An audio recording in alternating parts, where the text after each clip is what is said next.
Mr. Speaker, on the statement on education, I want to thank Senator Wetangula. Mr. Speaker, a country that is at war with its young people is a country that has no future. A country that is at war with its young people is a country that is cannibalizing itself, Mr. Speaker. Mr. Speaker, our young people today have no hope. They are disillusioned and they are disengaged. In the months between October and December in this Nairobi, I have lost more than 30 young people to extrajudicial killings.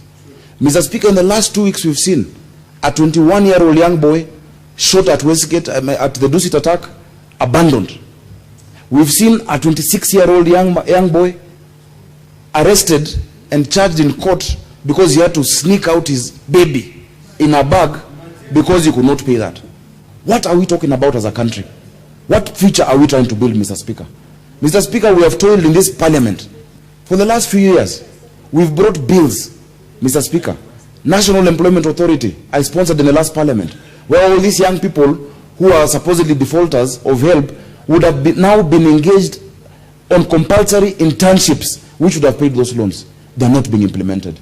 Mr. Speaker, I brought 30%.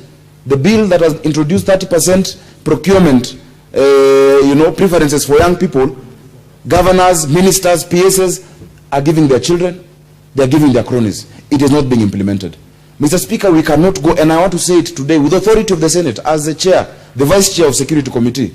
Any police officer listening to me, don't you try to arrest any young person who has defaulted on help. And I wish, because I think the character of CS Amina is different. I just pray that she was misquoted, because I cannot imagine her having said that, Mr. Speaker.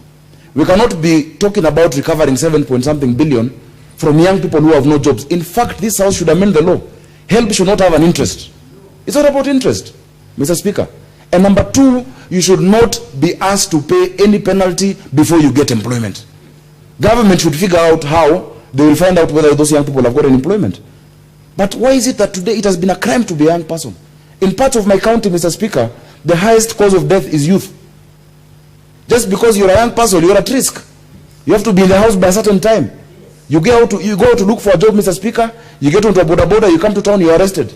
The border is not yours. It is taken. You have to pay 25,000 shillings to get it. You open a kibanda in Nairobi, Mr. Speaker, the city council is on you. You are arrested. You get into a matatu, Mr. Speaker, you are arrested. Let us become serious, Mr. Speaker. The youth are the trustees of our country's posterity.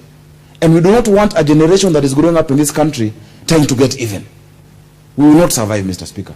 So I pray that the chair of education, who is here and is a great gentleman, together with justice and legal affairs, because the issue of extrajudicial killings have taken up with the security committee and want to do it together with them, let us return hope to this country. And let us resist any such retrogressive proposals coming from whichever quarters, coming from whichever individual, Mr. Speaker. If you had a help loan, Mr. Speaker, let them come up with a mechanism as government to find out if that young person has gotten a job. Government should do it. And it's simple. Implement the laws we are passing in these houses. Thank you, Mr. Speaker. Honorable